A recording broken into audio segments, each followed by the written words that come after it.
국정협의회 첫 회의가 지난 20일에 있었습니다. 첫 단추가 끼어진 만큼 연금 계획에 대한 합의가 신속하게 이루어지기를 기대합니다. 지난 국정협의회에서 정부와 민주당은 전향적인 입장으로 연금 계획을 타결해 보려고 했는데 국민의힘이 또 고집을 부려서 합의가 되지 못했습니다.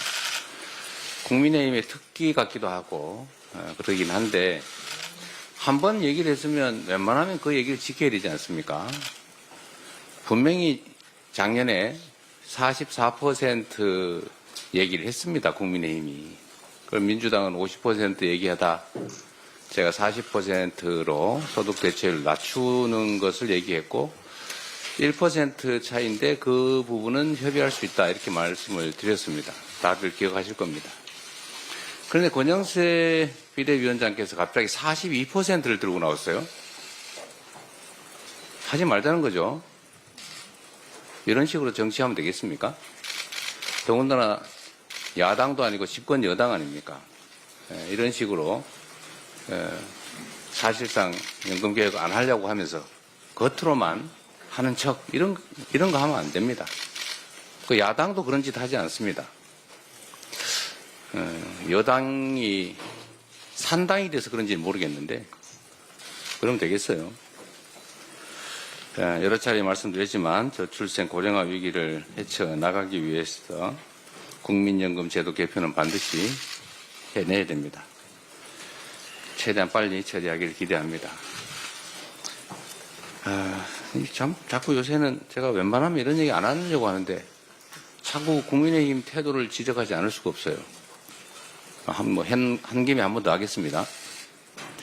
이 상속세 개편에 대해서 또 말이 많습니다. 2024년 정기회에서 상속세를 개정 논의할 때 정부가 이렇게 최고 세율을 인하하자, 즉 최고 세율 구간을 지금 50%인데 40%로 10%포인트 낮추자 이렇게 얘기했습니다. 그리고 최대 주주 보유 주식 할증 평가를 폐지하자 이런 주장을 했어요. 이 두 가지 주장밖에 안 했습니다. 최고 세율을 내려주는 것, 또 최대 주주의 경영권 프리미엄에 대해서 할증 평가를 하는 것을 폐지하자. 그 폐지하면 득보는 사람 누굽니까? 그 서민들이 득보입니까? 우리 국민 중에 최대 주주 돼서 경영권 프리미엄 누리는 사람 몇 사람 됩니까? 그리고 최고 세율 얘기하는데 50%를 내는 최고 세율은 시가로 따지면 한 60억쯤 됩니다. 60억. 기초공제하고 뭐 이런저런 공제하고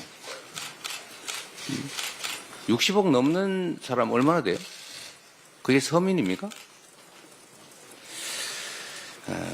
지금 민주당은 기초공제 또 일괄공제를 좀 줄이자, 좀 늘리자 그런 겁니다. 28년 전에 5억 해서 합산 10억 아니었습니까? 28년 전에 개발도상국 시절입니다. 근데 지금 그 사이에 집값이 몇 배 올랐어요. 근데 기초공제, 일괄공제 똑같습니다. 그래 어떤 일이 벌어지냐면 부모나 배우자가 이제 사망을 했어요. 세상을 떠났습니다. 그런데 그 부모나 배우자와 함께 살던 집을 상속세를 내기 위해서 떠나야 되는 상황이 지금 발생하고 있어요. 세금을 상속세를 내려니까 집을 팔아야 돼요. 그게 무슨 짓입니까? 비인도적이지 않나요? 이런 걸 좀 고치자고요. 28년 전 기준을 좀 조금만 올리자. 집값은 몇 배 올랐는데 기초공제를 한 2배 정도 이내로 올리자. 그런 얘기 아닙니까? 18억 정도 되는 집은 과세표준 기준으로 18억 정도 되면 세금 없이 상속해서 그 집에 계속 살게 해주자. 합리적이지 않나요? 근데 여기에 왜 딴지를 겁니까?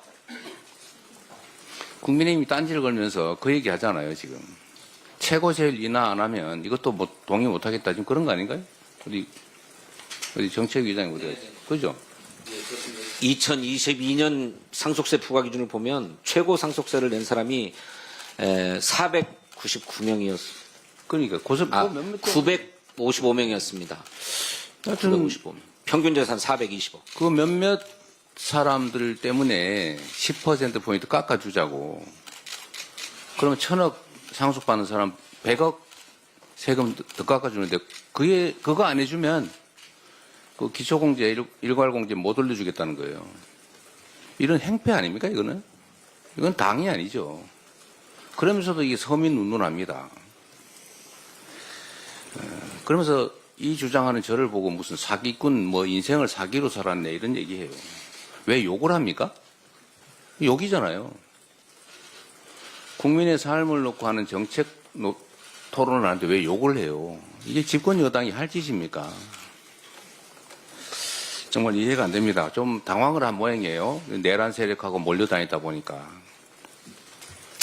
대통령도 이 21세기 선진 대한민국에서 세상에 영구 집권해 보겠다고 군정을 하겠다고 군사 쿠데타를 하지 않나. 그런 사람들을 비호하면서 1호 당원 징계도 하지 않고 오히려 쫓아다니잖아요. 동조를 하지 않습니까? 지금 권영세 비대위원장이 아주 대놓고 다시 12월 3일이 오더라도 자기는 계엄 해제 의결을 하지 않겠다. 지금 그렇게 얘기하지 않았어요? 뭐 표현도 틀리다고 어떻게 잡을지 모르겠는데 하여튼 그런 취지였어요. 이게 극우 아니면 뭡니까? 어쨌든 이 상속세 문제를 얘기하다 보니까 상식도 없고 정말로 극소수 기득권, 그중에서도 아주 극소수의 기득권자를 위해서 불법, 부정, 부도덕 행위 아주 감행을 일상적으로 합니다. 이게 무슨 보수 정당입니까? 이건 보수가 아니죠. 보수는 합리적인 가치와 질서를 지키는 걸 보수라고 해요. 기득권을 지키는 건 수구라고 하죠. 근데 이제 수구를 넘어서서 범죄 집단을 지켜요. 내란 수계를 지킵니다. 이런 건 보수라고 하지 않고 극우라고 하는 거예요. 극우 정당 맞지 않습니까? 전에 내란의 힘이라고 누가 주장을 했더니 왜 그런 말을 하냐고 화내던데 이젠 내란의 힘 이상으로 극우의 힘 된 거 아닙니까? 극우의 힘으로 어떻게 이 나라 국정을 책임지겠어요? 심지어 욕설까지. 제가 국민의힘 정말 정신 차리시기 바랍니다. 제가 국민의힘을 위해서 하는 말이 아닙니다. 이 나라의 미래를 위해서죠. 이 나라 정치의 한 축을 맡고 있지 않습니까? 그런데 이런 태도로 어떻게 하시려고 그래요?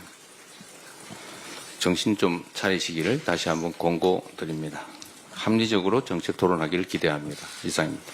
다음으로 박찬대 원내